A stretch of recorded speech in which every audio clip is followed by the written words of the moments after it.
what's up guys? Welcome back. This is going to be episode 6 of the weekly vlog updates here. If you're not already subscribed to the channel, I appreciate it if you did down below.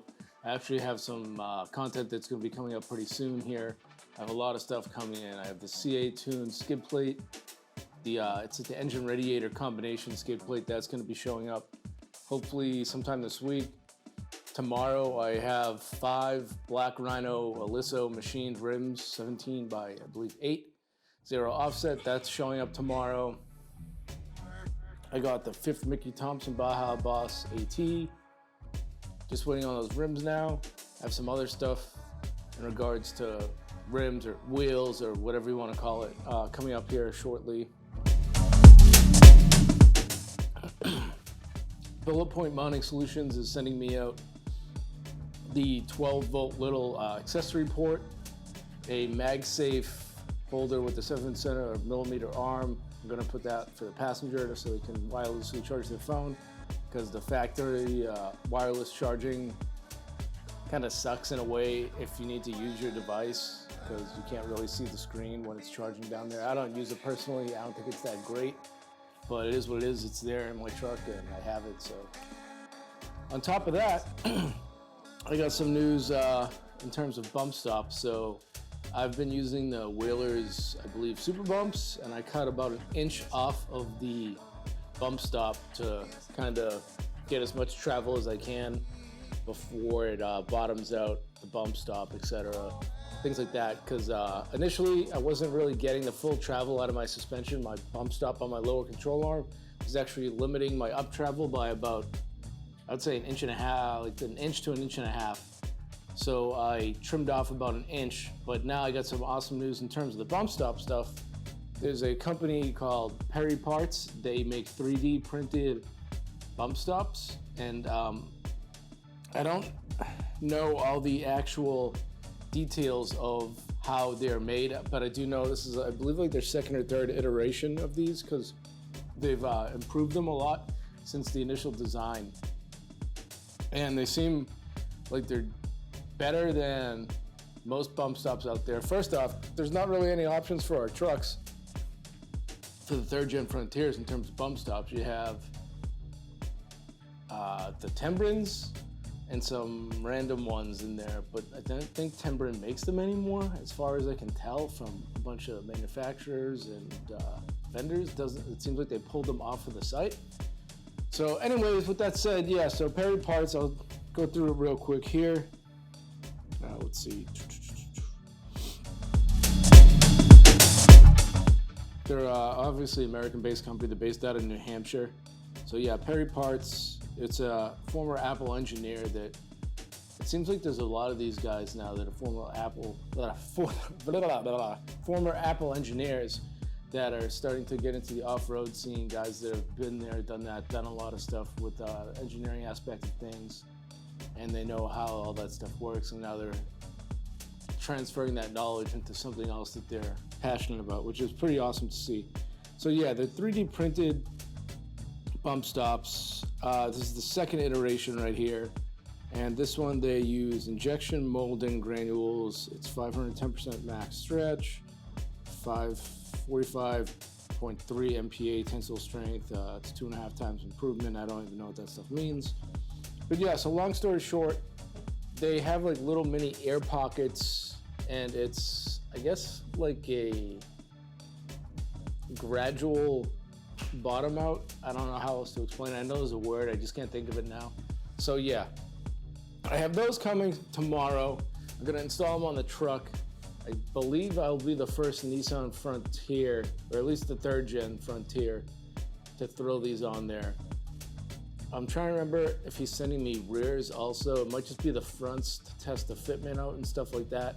And it's actually gonna be, if you look at the factory bump stops, when you go to replace those, it doesn't really line up correctly with the surface where it bottoms out at, or the surface where it contacts the bump stop. So what he's done is he's manufactured one that kicks that back about a 1/2 inch to 1 inch back towards the frame of the truck, so it's going to make contact. Because right now, say this is the contact point for the bump stop. Right now it's about right here. So if you see that, it's like 3/4 contact. Before it was like way out here.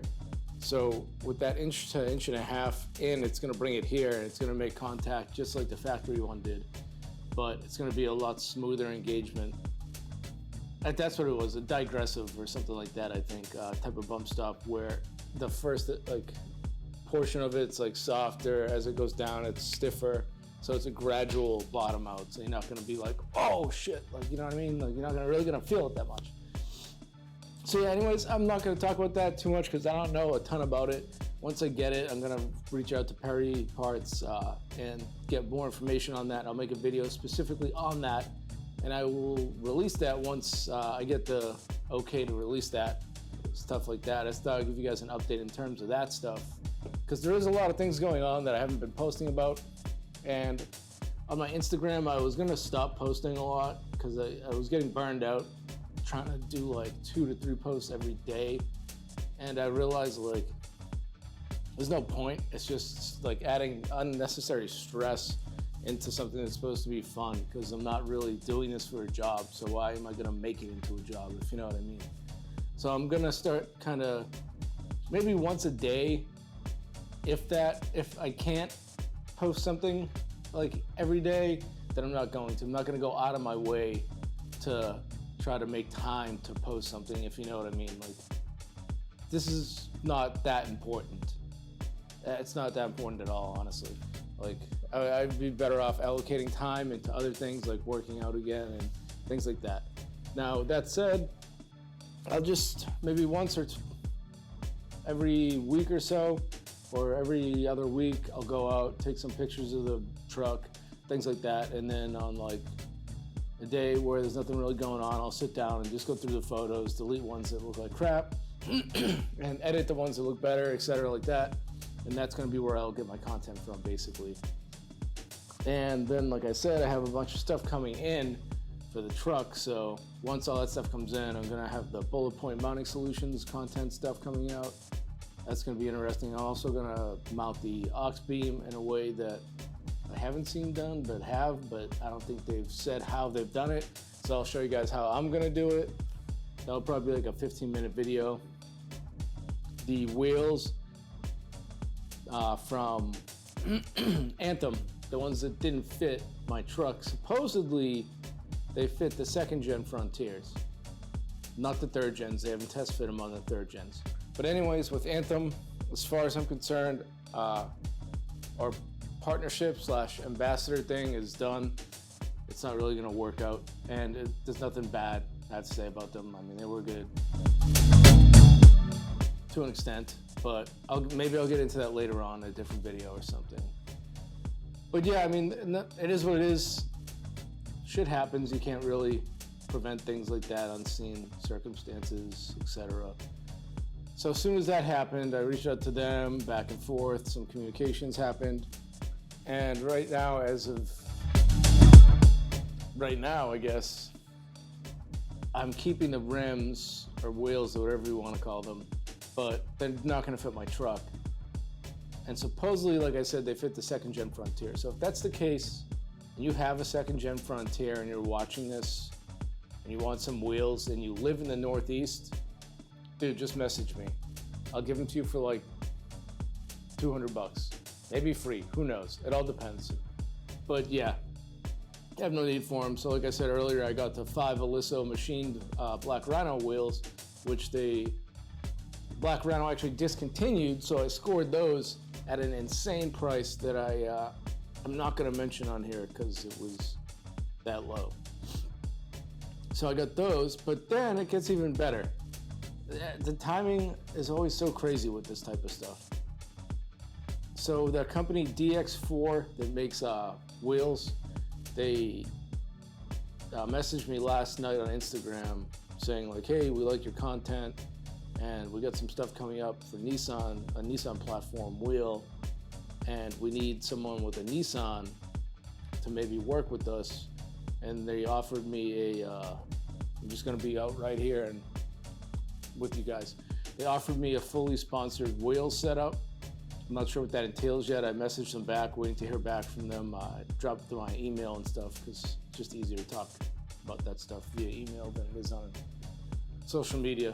It's a little bit more professional too, in my opinion. But anyways, yeah, so now I might be, I don't know, it all depends on how the wheel that they want to have me run looks. If it looks good, I'll do it. If I don't like it, I'm not going to do it because, like I said, I got the Black Rhino Alisos, which I think with the machined look is going to look great on the truck. And I mean, it is what it is at this point, guys. I am basically done with the truck. The only thing left for me to really be able to change that is drastic would be my rear bumper. And as of right now, there's only one company really that has caught my eye, and it's Victory 4x4, because their bumper seamlessly integrates right in. And it checks all the boxes I have that I want to check at least. It has the integrated like trailer hitch, so I can get rid of the factory one, gain a little bit of clearance on the departure angle. Integrates in seamlessly the radar detection, the blind spot monitoring, and also offers the integrated little pod lights that you can hook up. I would probably hook them up. I would honestly probably just run like the Diode Dynamics, the reverse light thing like I have in my hitch right now, but in those two spots. I'd run like a dual one or something. You have a void there, but it is what it is. Let's see what else. Oh, they also have the integrated, like the recovery points already on it, and it just looks super clean.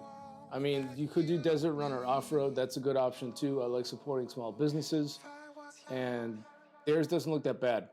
The only downside is it doesn't have an integrated or a way to incorporate the swing outs like the Victory 4x4 does, which ultimately I would want to do in the end would have a swing out for the spare full-size tire. With Desert Runner, you can only use like the little hitch-mounted swing outs, and then at that point your hitch, I guess the swing outs have an integrated hitch in it also, but I just don't think it would look as clean having like this mishmash of all these products on the rear bumper, you know what I mean? And then you have to pay a few bucks extra for the recovery points on it, and I don't know if you can integrate the lights into the bumper. It's not that big of a deal if you can't, but I don't know, it's just little things. And I feel like Victory 4x4 has a little bit of a better finished product in a way. It looks a little bit better. Nothing against Desert Runner Off-Road. Like I said, I support small businesses. But in this case, I feel like Victory 4x4 does have a more aesthetically pleasing product, at least in my opinion. Take it for what it is. You guys can tell me that I suck, but it is what it is. Maybe you'll agree, maybe you'll disagree. It doesn't really matter to me because I'm just telling you my opinion. I think that's really it. I'm trying to think what else. I covered the bullet point mounting solutions, the whole wheel fiasco, the CaTuned off-road skid plate that's finally coming. Super pumped about that. That's gonna basically finish the truck as far as protection goes, because I already have the Hefty Fab sliders, I have the Z1 off-road transmission and transfer case skid, the fuel tank skid, as far as I'm concerned, is fine. I'm not doing anything that crazy. And then with the CaTuned one, it's like I said, the engine and radiator skid combined into one that's going to seamlessly and integrate with their bumper, and that's going to be done. Last thing I need is just a rear bumper, and that's it. Just a rear bumper. I would like to get something that, like I said, Victory 4x4 with the swing outs, stuff like that, so I can put a full-size spare up in the back, get rid of the spare tire, and increase that the ground clearance of the departure angle for the rear end, because right now the front end's pretty good. I'm trying to think what else. I think that's really it, guys, honestly. Can't think of anything else. Like I keep saying every week, I gotta do a walk around video of the truck at some point here soon, because I keep saying I'm going to and I don't. And I keep telling myself I'm gonna do it, but I just don't. So I'll make sure that I get that out to you guys within the next 2 weeks, 3 weeks tops. Definitely before the month of February is over, you will have a full walk around of the truck, going over everything I've done to it, and like time-wise, how much it took time-wise to do each thing, etc. So it gives you a better idea of the time and money you would have to invest to get an end product similar to my vehicle. That's really it, guys. Appreciate it. Thanks for watching. Like always, subscribe down below, like the video, leave some comments, and that's really it. So hopefully you guys have a great week.